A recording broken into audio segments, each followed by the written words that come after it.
Hi friends, welcome back.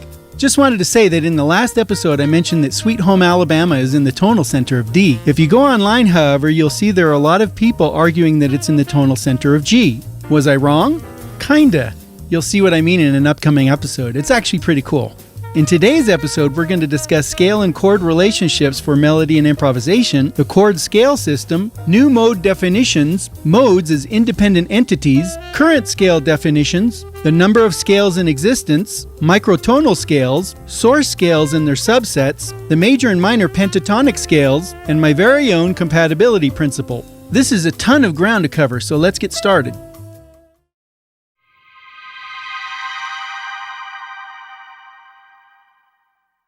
As you know, scales not only create key signatures, but chords as well. This is illustrated with the diatonic chord formulas that resulted from the stack thirds taken from each mode of a scale. In truth, and with few exceptions, virtually all chords have a corresponding scale that notes could be taken from to create it. In fact, there are often multiple scales that might be used to create one specific chord. By understanding the incredibly large role scales play in creating harmony and melody, it should be obvious that knowing scales is crucial to your understanding of the mechanics of music and how it is put together. Additionally, since the notes of a particular scale can be drawn from to create a particular chord, and since there might be multiple scales that can be drawn from to create that particular chord, it follows that, in theory, all of the eligible scales can be used as source material to create both melody and improvisation.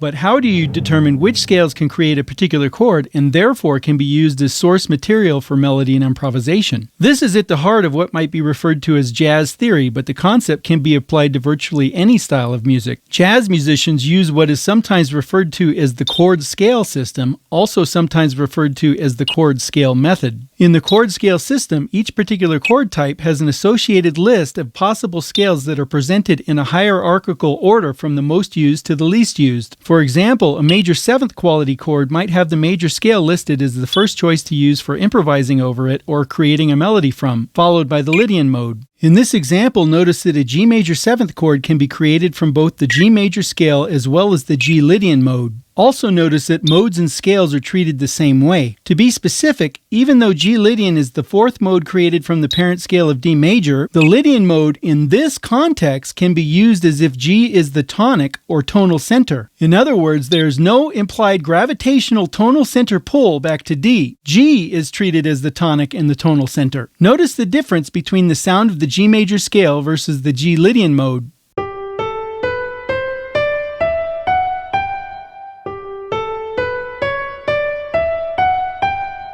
One has a happy feeling while the other has a sort of floating, spacey feeling. Similar to the difference between the sad sound of the natural minor scale versus the happy sound of the major scale, Lydian is just another color you can draw upon to impart a different flavor to your music. The truth is, scales and modes are essentially the same. This is why a song is sometimes referred to as being in the major or minor mode when the harmony and melody of that song are created from the major or minor scales respectively. Modes are created from parent scales, but the choice of the major scale being the parent and being named the Ionian mode is completely arbitrary. For example, the Dorian mode could have just as easily been called the Dorian scale, with the Ionian, Dorian, Phrygian, Lydian, Mixolydian, Aeolian, and Locrian modes built on the 1st, 2nd, 3rd, 4th, 5th, 6th, and 7th scale degrees respectively. Notice in this example that if Dorian is considered the parent scale, what we know as the major scale would actually be called the Locrian mode. It's simply easier to go with the flow and refer to the major scale as the parent scale and the Dorian, Phrygian, Lydian, Mixolydian, Aeolian, and Locrian as the modes of the parent scale than to go against many years of cultural indoctrination in music theory. The major and natural minor scales are the most familiar scales to most musicians. The main takeaway from all this is that modes do not always necessarily have to have a sense of a gravitational pull towards the tonic of the parent scale that created them, and they often exist as their own independent entities with a tonic and tonal center all their own. In this episode and in this context, we are using the word mode in name only to identify the unique construction of each of them.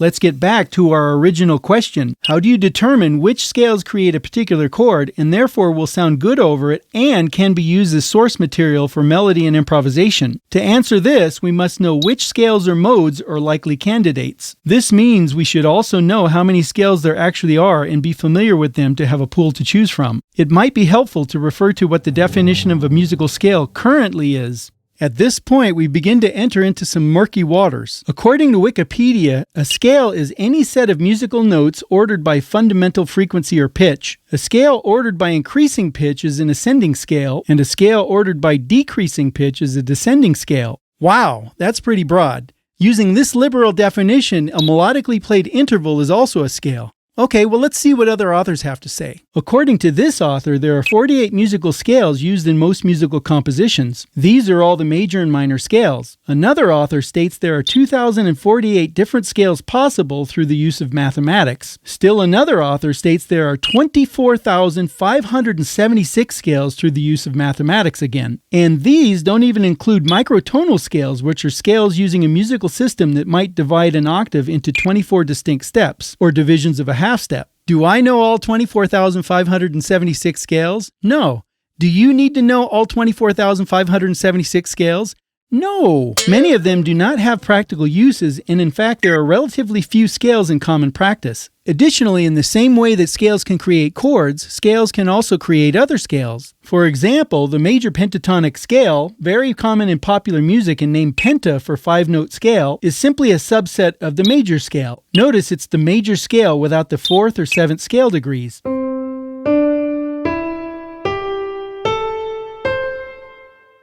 Likewise, the minor pentatonic scale is a subset of the natural minor scale.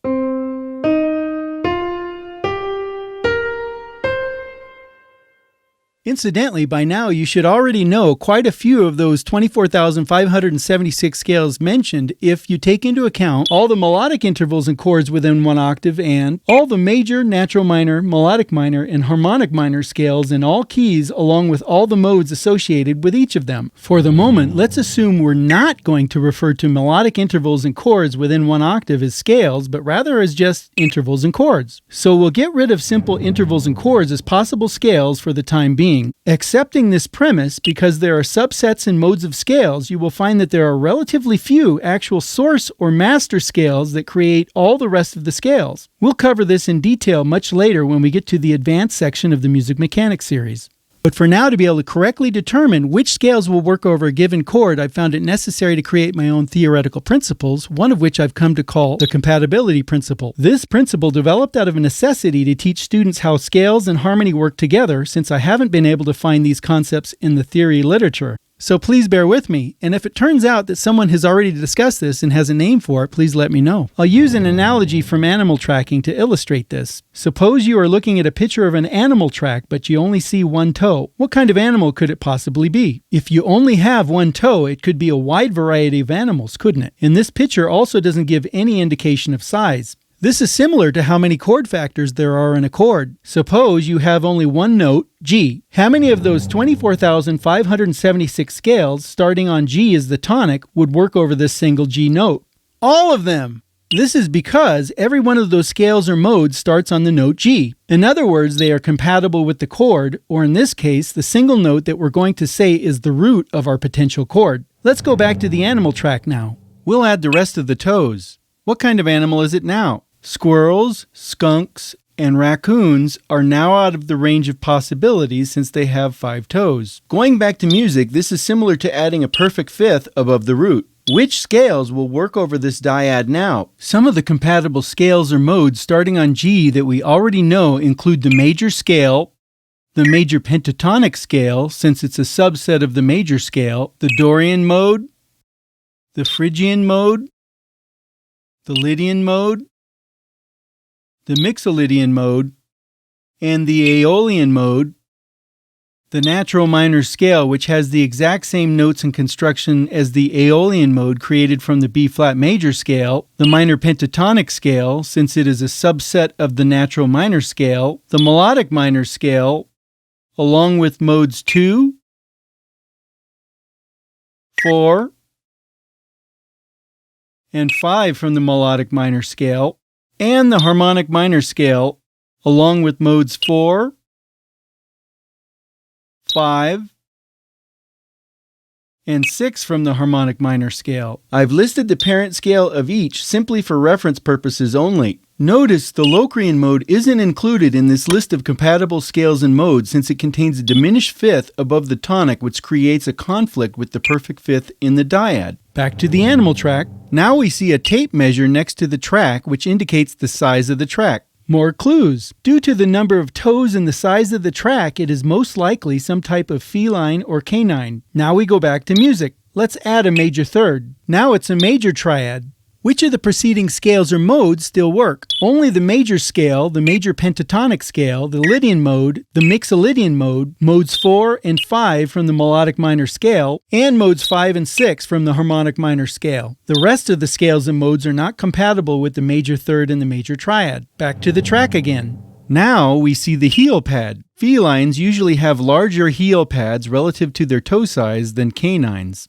For example, notice how large the heel pad is relative to the toes in this mountain lion track. Let's go back to music. Like the track, we'll add a little more detail by adding a minor seventh above the root, which turns it into a dominant seventh chord. Notice how we are whittling down our available scale choices based on how compatible a given scale or mode is to the chord factors. The more chord factors you add, the more specific the scales will be. From our remaining list, the only scales and modes starting on G that will work now are the major pentatonic scale, the Mixolydian mode, modes 4 and 5 from the melodic minor scale, and mode 5 from the harmonic minor scale. Again, none of these scales or modes conflict with the chord factors in the chord, so they are compatible. As we add more details, it narrows down our possibilities until we may find there is only one or two possible answers. For example, if we go back to the animal track, we see claws now. Since a cat's claws retract when they are walking, we can safely assume we are looking at a canine track. In the case of our chord, suppose we add a major ninth, augmented 11th, and major 13th to our dominant 7th chord. With this much detail, there can only be two choices, the major pentatonic and mode 4 from the melodic minor scale. However, you really only need to know mode 4 from the melodic minor scale since the major pentatonic scale is a subset of mode 4 from the melodic minor scale. The interesting thing about this exercise is that in many cases, if you add a 9th, 11th, and 13th to a 7th chord, you have already spelled out the entire scale. Just drop the 9th, 11th, and 13th down one octave and it will often spell out the scale you can use. This brings us to the definition of the compatibility principle. The amount of scales that are compatible with a chord are inversely proportional to the number of chord factors in a chord. In other words, the less chord factors there are in a chord, the more scales and modes are compatible with that chord. Conversely, the more chord factors there are in a chord, the less scale and mode choices are available to you. Having fewer chord factors opens up more scale possibilities since there are less points of conflict. So now we have a pretty good start on the available note choices over a given chord. Does this mean these are the only notes you can choose? Absolutely not. Like so many other rules in music, there are often exceptions that break those rules. A C minor pentatonic over a C major triad is a perfect example. You might be surprised to hear that any note can be played over any chord. It just depends on how that note is set up. But we'll discover later that the genre of music will also dictate the appropriateness of those notes. Additionally, when we get to improvisation, you will find that entire scales that seem like they shouldn't work can actually be superimposed over a chord. Hey, thanks for watching the video.